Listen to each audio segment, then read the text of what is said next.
దేనికి ఇక్కడ పట్టుకుంటే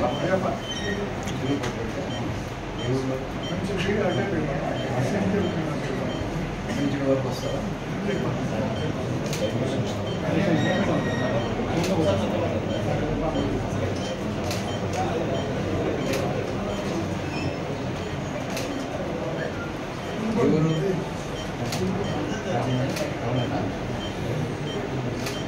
ఎవరు ఏమన్నా వస్తుంది భూమి వస్తుంది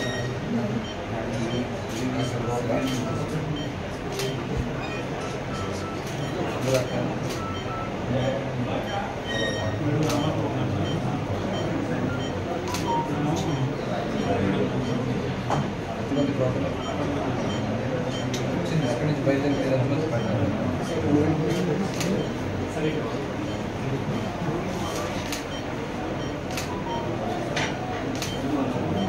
ఇది ఎవరు అమలాపురా ఎలా ఉంది?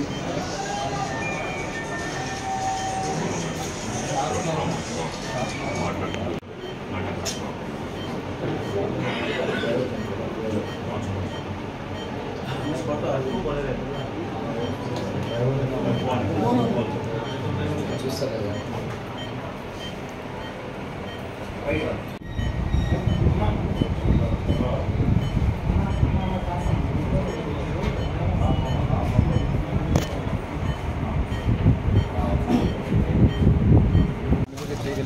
చెప్పాడు హౌస్ ఎలా చేయడం కావచ్చు ముందుకెళ్ళిపోతాం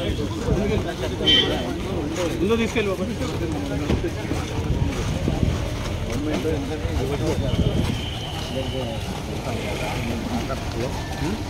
మాట్లాడి ఏముంటాం అయిపోయింది. తెలుగుదేశం పార్టీ, జనసేన పార్టీ,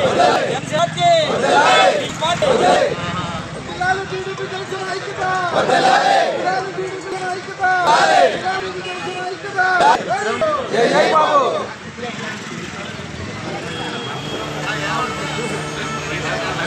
చూడండి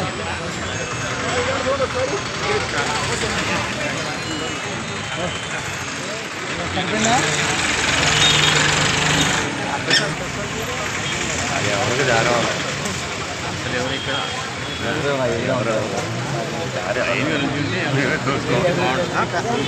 అసలు ఎవరు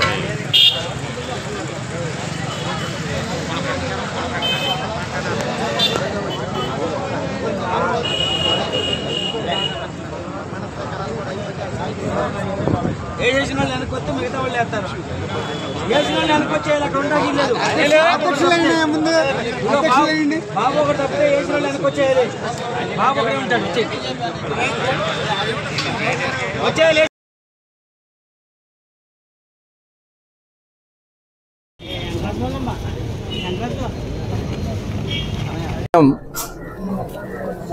కృత్తివెన్ను మండలం సీతనపల్లి గ్రామం దగ్గర సుమారుగా ఉదయం 4:30 గంటలకి ఒక అతిపెద్ద రోడ్డు ప్రమాదం జరిగింది.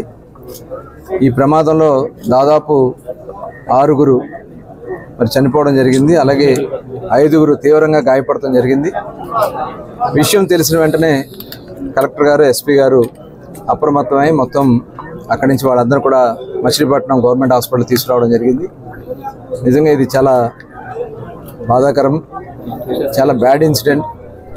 వీళ్ళంతా కూడా మరి కాకినాడ నుంచి బంటుమిల్లి దగ్గర చేపలు చెరువుల్లో చేపలు పట్టే కోసం వాళ్ళు అక్కడి నుంచి రాత్రి 1 గంటకు బయలుదేరి వస్తూ మార్గ మధ్యంలో 4:30 గంటలకి దోస్తు వెహికల్కిను అలాగే కంటైనర్కి ఓవర్టేక్ చేసే సందర్భంలో ఈ యాక్సిడెంట్ సంభవించింది. స్పాట్లోనే మరి 6 చనిపోవడం అనేది చాలా దురదృష్టం. అంతా కూడా నిద్రలో ఉండగానే వాళ్ళు మృత్యువాత పడ్డారు. మిగతా 5 కూడా ఇప్పుడు వాళ్ళందరికీ కూడా ట్రీట్మెంట్ చేస్తూ ఉన్నారు. ఫ్రాక్చర్స్ ఉన్నాయి, అలాగే కొంత అబ్డామిన్ కూడా కొంత ఇంజరీ ఉందని చెప్తా ఉన్నారు. ఒక అతన్ని మటుకు ఇమీడియట్గా విజయవాడకి షిఫ్ట్ చేస్తూ ఉన్నారు. ప్రాణాపాయ పరిస్థితి అయితే లేదు, కానీ ఇమీడియట్గా అతనికి సర్జరీ చేయాల్సినటువంటి పరిస్థితి ఉంటుంది కాబట్టి ఇమీడియట్గా చేయడం జరుగుతూ ఉంది. ఎందుకంటే చాలా అందరూ కూడా ఫిషింగ్ చేయడం కోసం వచ్చారు. అందులో అన్ని సామాజిక వర్గాలు ఉన్నారు. మత్స్యకారులు ఉన్నారు, కాపు సోదరులు ఉన్నారు, ఎస్సీ సోదరులు ఉన్నారు, అందరూ కూడా ఉన్నారు దాంట్లో. ఇది చాలా బాధాకరం. మరి దీని మీద చాలా తీవ్రమైనటువంటి విచారాన్ని వ్యక్తం చేస్తూ మరి చంద్రబాబు నాయుడు గారి విషయం తెలిసిన వెంటనే ఆయన కూడా మమ్మల్ని అందరూ కూడా అప్రమత్తం చేయడం జరిగింది. మరి ఇమీడియట్గా వెళ్ళమంటే మేము కూడా ఇక్కడ బయలుదేరి రావడం, మరి కలెక్టర్ గారు అలాగే పెద్దలందరూ కూడా డిస్కస్ చేసి ఇమీడియట్గా ఆ కుటుంబాలకి 5 లక్షల రూపాయలు ఎక్స్గ్రేషియా కింద ఇమీడియట్గా సాయంత్రం లోపు వాళ్ళ చెక్కులు కూడా 5 లక్షల రూపాయలు అందించడం జరుగుతుంది. అలాగే ఇంకా చంద్రబాబు నాయుడు గారితో మాట్లాడి ఇంకేదైనా అవకాశం ఉంటే తప్పకుండా ఆ కుటుంబాలకి ఒక్కొక్కరికి 5 లక్షల రూపాయలు చొప్పున 6గురికి 6×5 30 లక్షల రూపాయలు ఇవ్వడం. అవన్నీ కూడా ఇంజోర్డ్ కానీ ఇవన్నీ కూడా ఒకసారి డిస్కస్ చేసి మళ్ళీ ఫైనల్గా వాళ్ళకి ఆదుకోవడం కూడా జరుగుతుంది. అలాగే వెహికల్ ఇన్సూరెన్స్ కూడా ఉంటుంది కాబట్టి వాళ్ళకి వెహికల్ ఇన్సూరెన్స్ కూడా ఇమీడియట్గా వచ్చే విధంగా కుటుంబాలని అన్ని విధాలా కూడా ఆదుకోవడానికి అన్ని రకాలైనటువంటి చర్యలు తీసుకోవడం జరుగుతుంది. మరి ఇలాంటి సంఘటనలు అనేది చాలా దురదృష్టకరం. 216లో ఎక్కువగా ఇలాంటివి జరుగుతూ ఉన్నాయి. గతంలో కూడా